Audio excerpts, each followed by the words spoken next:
Okay, Lawrence, listen, I said, first of all, that she handled herself well. Was she a success? Was she effective? Was she prepared? Those are questions we can talk about and we can probably agree on. But I'll tell you, Pat Buchanan, when you think about the situation she was put in and how she was handled by the campaign, I'm just saying, dirty pool, this whole thing seems incredibly unfair at this point, and I still think she'll come out on top. I agree with you 100%. Let me say first, she was picked at the very end of the Democratic convention on a Friday. It was a startling development, and 4 or 5 days later on a Wednesday night, she delivered that address. McCain was about 8 or 10 points behind when Obama delivered his address. Within 2 weeks, he was about 2 or 3, 4 points ahead. She put him back into the game. She was a sensation. And that period then, in mid-September, was when the thing crashed. Now, she had a terrible interview with Katie Couric. Undeniably, her numbers went down. But I think, had it not been for the crash, McCain and Palin might well have won this election. Her future, let's talk about that. I mean, Lawrence and others are obsessed with her. There's no doubt about it. But when she goes, if she That's runs, certainly true. I will confess to that. That's absolutely true. If she runs in 2012, she will have to show, if she runs for a year, that she does have knowledge and information on issues in all those debates, or she won't do well. There's no doubt about it. But the fact that Lawrence and these other folks are going wild on her now makes her ever more loved by the Republican right wing. You're a good man, Lawrence. Richard Wolff, jump in. Are you ready for your assignment covering the special election for Newsweek in Wasilla, Alaska? I'm such a natural in Alaska.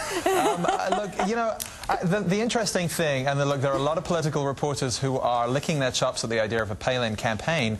The interesting thing is the exposure that you get. You know, you can be catapulted into that vice presidential campaign. You have that all apparatus around you. The money is there. The travel, everything is done for you.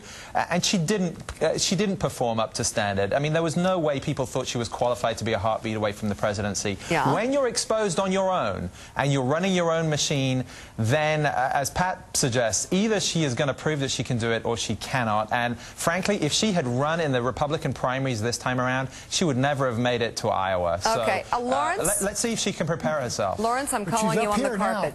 Hold on, Lawrence O'Donnell, question for you. Even if she is an intellectual disappointment, even if she did fail the Katie Couric interview, even if she is proved to be by these campaign aides who seem very sore and angry to be a joke, do you still think, because of her technical ability and because of what she's been through, she could win that special election and become a senator for the state of Alaska and head to Washington? Oh, anybody with a 65% approval rating in Alaska can definitely win a statewide race in Alaska, and that is what she should do in terms of developing her skills as a politician. She would be able to go into the Senate. She'd be able to learn these things slowly over a reasonable period of time, be able to speak in a couple of years in a pretty convincing way about international affairs and that sort of thing. But, you know, I just love that we can sit here and have Pat Buchanan celebrate the notion that we could have a vice president who cannot name you the countries of North America, and that he thinks that's a great thing for this country. Pat, there's still hope. Listen, this is an extremely intelligent... What other woman in America or man could have been dropped into that speech and then that you debate? Could have found any waitress in Wasilla could tell you what countries of North America, what the countries of North America are.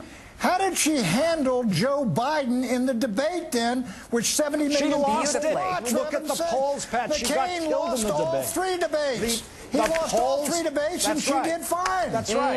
You start to check the polls, Pat. It's not just your opinion. She lost everything. She came close. She was a joke all the way through. This is not news. Tell me, Lawrence, what did the country fall in love with from August 29th to September 12th, when she was fresh before people like you got their claws out and got them into her? How did McCain go up? What caused McCain to go up 15 points? What caused McCain to go up 15 points? You name it. From first 2 weeks of September, he went up 10, 15 points. What caused him to go up? He was not 15 points. He was never 15 points ahead of Obama. Okay, that never happened. You're making up numbers now, Pat. Look, you come from a party that celebrates ignorance. You're not allowed to even think about evolution in your party. If you're not allowed to think about evolution, that kind of ignorance is going to trickle down. You know what? God, I hate to Do you end believe this. in evolution, Pat? Do you believe in evolution, Do I believe Pat? in evolution? I believe Take your that time God with that created one. heaven and earth. God created heaven and earth. If you believe, do you believe you're descended from a monkey? I would understand it. Here we go. Can I go to Alaska now? I am. He's got a trip to Alaska. Richard Wolf's on his way. I'm on my way. Pat, it's not over. Lawrence, you're quite a guy to show up on the show today. I appreciate it. I really do. And I just love hearing you two fight over Sarah Palin. And I got to tell you, I think she's loving it, great. too. She's coming back, Pat. Thank you, gentlemen. Oh, yes. I appreciate it.